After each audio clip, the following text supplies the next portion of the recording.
Good morning, 9:21. Ellen Gallison for Megan this morning. Ellen, thanks for being here. You are welcome. This morning we're headed north to find out what's going on at a popular state park in Cook County. That's right. John Palmer, the park supervisor at Temperance River State Park, joins us via Zoom. Good morning, John. How are you? Good morning. I'm doing pretty well. Thanks for having me. So how has your summer been? Tell us how things are going up there. Yeah, summer's been great. It's been pretty busy as always up here in Cook County. Lots of visitation. We did have a little bit of a lull as the smoke rolled in after those wildfires really got started. But after about a week of kind of quieter activity, we got right back to being packed as always. And now we're just rolling through the rest of the season here. You know, we talked with some other folks with Cook County, and they were really, you just mentioned it, sort of taking a hit right away because when people down here heard that there's fires, the assumption is that the entire northern part of the state's on fire, which couldn't be further from the case. I mean, you guys were probably hundreds of miles away from where the fires were happening. Yeah, pretty much a couple hundred miles away here, tucked on the shore. But we still, that smoke impacted everybody all the way down to Michigan. So it was pretty understandable. We did kind of have almost a change in our customers right away. We had a lot of folks who were camping who left because of the smoke. But the folks who could no longer enter the boundary waters needed some place to stay. So we had a lot of that traffic suddenly come in. But then there was just that initial lull right afterwards where it's still pretty smoky. Everyone's pretty uncertain about what they can do up here yet. So honestly, for a little bit, it was kind of a nice break to get some work done without a huge amount of people up here. But it's nice to get back in the swing of things. And, we love having people up here. It's public lands. We love having the public up, enjoying them with us. So it's nice to be back in the swing of things. And now we're looking towards fall colors already. We'll be up and busy yet again. Well, tell us some of the things people could do there. I mean, I love talking about fall colors, and I want to hear about that, but also still a lot of summer left, too, right? I mean, just weeks of summer weather and before school goes back. So tell us what there is to do there right now. Yeah, absolutely. So the thing that most people do at Temperance River is hiking. We've got just some beautiful trails right along the Temperance River Gorge, as you're seeing scroll past your screen right now. That's what we are really known for here. The last quarter to a half a mile of the Temperance River dramatically drops very fast into Lake Superior. So it's carved out just a gorgeous slot canyon towards the end of it. And then our trails actually continue onwards. They'll go for another 3.5 miles up to a couple peaks that are within the state park, Carlton and Tofty Peaks. Those have got some great views of both inland over the landscape and then outwards towards the lakeside as well. So those are some great fall colors viewing areas. But also, you're right, during the summertime here, right now in particular, it's a good time to go out and grab some natural snacks. There's a lot of raspberries growing, a lot of thimbleberries growing, and eventually here the blueberries will start popping up too. So if you forget to pack your trail mix, don't worry, Mother Nature's got you covered. What's the level of difficulty on some of those hikes that you guys have there?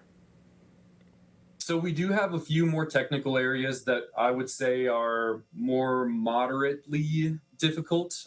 Most of the trails here are fairly easy. We do make our trails as accessible as we can. We actually are lucky enough to have the Gitchigami State Trail, which is a paved bike trail. It does run through Temperance River State Park here, so it's a paved trail that actually our stretch goes from Schroeder all the way to Lutsen. So you can hop on that anywhere and bike around, hike around, even use your wheelchair to get around pretty easily. So that'll take you up to the bridge that crosses over the gorge. So that's a very accessible trail. A lot of emphasis on accessibility for us here. Like I said earlier, these are public lands, so we want to make sure that everyone in the public can utilize them. And I know you talked about fall and fall colors. Tell us what there is to do in the fall and when you think it might be a good time to start seeing the leaves change. I know it's been so dry, so that probably means that things could change a little bit early up there. Yeah, you're right. So we have seen that leaves do tend to change with stressors. So a dry season like this, some poor air quality for about a week or so as well. So there are honestly already a few stretches along the shore that have started to change. Oh, gosh. Typically, we'll see peak about the third week of September up here, second or third week of September up here. Some great things to do when you want to check out the fall colors up here. Plan ahead. We do get booked pretty early, so definitely plan ahead. And then definitely just get up to some elevation. So we have Carlton and Tofty Peaks within the park here. Lutzen Mountains, the resort up in Lutzen, is also very popular. Oberg Mountain, the Forest Service takes care of. Just an incredible hike to take in your fall colors views. And then there are a few great drives as well down on some Forest Service roads in the area. So they can be a little bit rocky, a little bit gravelly. So don't take your Escalade or anything back there if you're not feeling like a car wash afterwards.